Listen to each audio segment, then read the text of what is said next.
हल्का live TV, आपकी आवाज। आइए रुक करते हैं आज की बड़ी खबर पर। थाना जगदीशपुरा रोड के टीआरएस मॉल का मामला। आवास विकास परिषद द्वारा टीआरएस मॉल में दुकानों पर चस्पा किए गए नोटिस में नहीं दी गई है कोई तारीख। बिल्डर और आवास विकास प्राधिकरण के बीच के विवाद में दुकानदारों का हो रहा है उत्पीड़न। दबंग बिल्डर संतोष गुप्ता ने बताया, जिस जमीन पर टीआरएस मॉल बनवाया है उसकी नहीं कराई है कंपाउंडिंग। पूर्व में भी आवास विकास परिषद द्वारा संतोष गुप्ता द्वारा टीआरएस मॉल में बनाई गई दुकानों को किया गया था सील।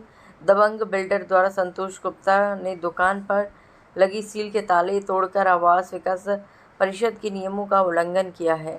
टीआरएस मॉल के व्यापारियों ने आवास विकास परिषद के खिलाफ खोला मोर्चा। आवास विकास परिषद के खिलाफ व्यापारियों में आक्रोश। टीआरएस मॉल में बनी 27 दुकानों पर आवास विकास परिषद ने किया नोटिस चस्पा। आवास विकास परिषद ने व्यापारियों को 7 दिन का ध्वस्तीकरण का दिया अल्टीमेटम। आवास विकास परिषद ने अवैध निर्माण को लेकर नोटिस किया है चस्पा। व्यापारियों ने एकजुट होकर आवास विकास परिषद के खिलाफ दिया सांकेतिक धरना। सभी व्यापारियों ने अपनी दुकान बंद कर आवास विकास परिषद के खिलाफ की नारेबाजी। आवास विकास परिषद द्वारा दबंग बिल्डर संतोष गुप्ता के खिलाफ कराया जा रहा मुकदमा दर्ज। दबंग बिल्डर संतोष गुप्ता ने दुकानदारों को गुमराह कर बेची थी टीआरएस मॉल में दुकानें। टीआरएस मॉल में दुकान खरीदने वालों में किसी ने लोन तो किसी ने कर्ज लेकर खरीदी थी दुकानें, कौन करेगा उसकी भरपाई। टीआरएस मॉल में दुकान खरीदने वाले कर्ज में डूबे दुकानदारों के साथ भविष्य में दुकान जाने से हुई कोई अप्रिय घटना तो आखिरकार कौन होगा उसका जिम्मेदार। मॉल में कल आवास विकास के अधिकारियों ने जो नंगा नाच किया है, उस नंगा नाच को हम व्यापारी किसी कीमत पर नहीं सहेंगे।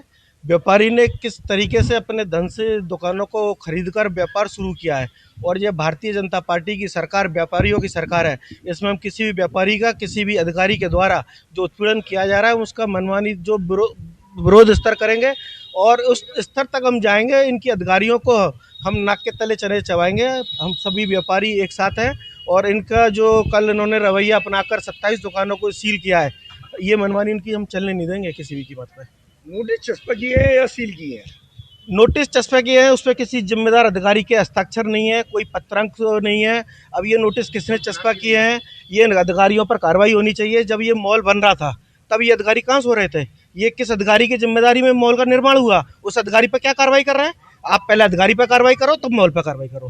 पहले उस अधिकारी पर कार्रवाई सुनिश्चित कराएंगे तब ये मॉल पर कार्रवाई होगी। मानना है बिल्डर और आवास विकास प्राधिकरण के बीच में दुकानदारों का उत्पीड़न हो रहा है? दुकानदारों का उत्पीड़न चाहे किसी के बीच में हो, दुकानदारों का उत्पीड़न हम नहीं सहेंगे। चाहे किसी भी विरोध स्तर तक हमें जाना पड़ेगा, हम उसका विरोध करेंगे। आवास विकास परिषद के अधिकारियों द्वारा आकर के यहाँ पर पूरे मॉल को सील किया गया है। जो खुली हुई दुकानों थी उन पे भी उन्होंने सील लगाई है, और बाकी जो खुली हुई दुकानें जिनकी रजिस्ट्रियां हो चुकी हैं उन पर नोटिस चस्पा किए गए हैं, जिसमें ना तो कोई तारीख लिखी गई है, ना ही किसी प्रकार का कोई पत्रांक क्रमांक है, ना ही किसी अधिकारी के उसमें हस्ताक्षर है। जब हम लोगों ने आवास विकास के अधिकारियों से पूछने का प्रयास किया कि सर ये क्या हो रहा है, क्यों हो रहा है, तो ना उन्होंने कोई उचित उत्तर दिया। उल्टा हम लोगों को धमकाया कि अगर आप लोग ज्यादा बदतमीजी करेंगे तो हम आपको एफआईआर करा देंगे आपके खिलाफ, जो कि बिल्कुल भी व्यापारियों के लिए ठीक नहीं है। हम सब लोगों ने अपना पैसा जोड़ के कैसे न कैसे करके दुकानें ली, अपना रोजगार करने के लिए, अपना व्यापार करने के लिए, और इस तरीके से हमें प्रताड़ित किया जा रहा है। और ये आवास विकास परिषद के अधिकारियों का अगर किसी से कोई संबंध है, अगर कोई बात है, तो जब ये मॉल बन रहा था तब से 5 साल बाद उन्हें क्यों होश आया इस बात का कि ये अवैध इसमें दुकानें बनाई गई, क्यों बनने दी गई अवैध दुकानें? हमारा ये है, और हमने रजिस्ट्रियां कराई हैं अपनी, हमारी रजिस्ट्रियां वैध हैं। हमने बैंकों से फाइनेंस कराया है, बैंकों ने उचित कागज देखने के बाद हमें फाइनेंस किया है कि ऐसे ही कोई बैंक किसी को फाइनेंस नहीं कर देता है। आज किस तरह का प्रदर्शन चल रहा है आपका? आज हमारा सांकेतिक प्रदर्शन है आवास विकास के खिलाफ। अगर आवास विकास के अधिकारियों ने हमारी बातों को और हमारी मांगों को नहीं सुना तो हम यहाँ पर कल से 7 दिन के लिए लगातार धरना देंगे, और 1 बजे तक हमारा धरना मौजूद रहेगा यहाँ पर। उसके बाद सभी व्यापारी बंधुओं से निवेदन रहेगा कि वो अपना अपना रोजगार भी करें, क्योंकि यहाँ कोई इतना बड़ा आदमी नहीं है कि 7 दिन बंद करके दुकानें अपने रोजी रोटी का कैसे, परिवार को कैसे पालेगा। और इस तरीके की गुंडागर्दी बर्दाश्त नहीं की जाएगी। ये सरकार भाजपा की है, योगी सरकार है, मोदी सरकार है, हम भाजपा के लोग हैं, हम सब सदस्य हैं इस भाजपा के, तो हमारे साथ ये उत्पीड़न क्यों? अगर हम सरकार को वोट देते हैं तो क्या सरकार हमारे साथ नहीं खड़ी होगी? यही चाहते हैं बस हमें, और कोई किसी मामला यही है। पहले भी ये लोग आए थे, पहले जो दुकानें रजिस्ट्री नहीं हुई थी उन पर सील किया गया था। अभी जो रजिस्ट्री हो चुकी है दुकानों की उन पर भी सील करके गए हैं जी। तो मेरा कहना यही है, बिल्डर और आवास विकास के बीच में जो भी है इनका मामला आपस में निपटाएं।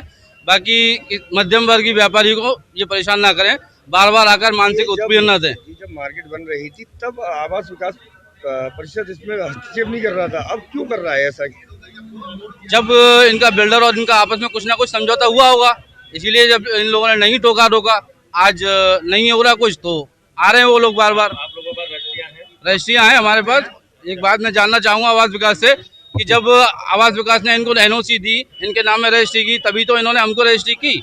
जब तक ये आवास विकास कहाँ से हो रहा था? कोई लापरवाह अधिकारी रहे तो उन पर कार्रवाई बिल्कुल कार्रवाई होनी चाहिए, और कार्रवाई अगर नहीं हुई तो यहाँ पे धरना प्रदर्शन तो हो ही रहा है, भूख हड़ताल पर भी जाएंगे लोग। कुछ लोगों ने अपने घर गिरवी रख के दुकानें ली हैं यहाँ पर। भूख हड़ताल के बावजूद भी अगर नहीं माना गया तो जो भी हानि होगी उसके जिम्मेदार आवास विकास के अधिकारी होंगे। मैं चाहता हूँ उनको ऊपर तक ले बस इतना ही, फिर मिलते हैं एक ऐसे ही बड़ी खबर के साथ। तब तक ले नमस्कार और देखते रहिए तहलका लाइव टीवी, आपकी आवाज।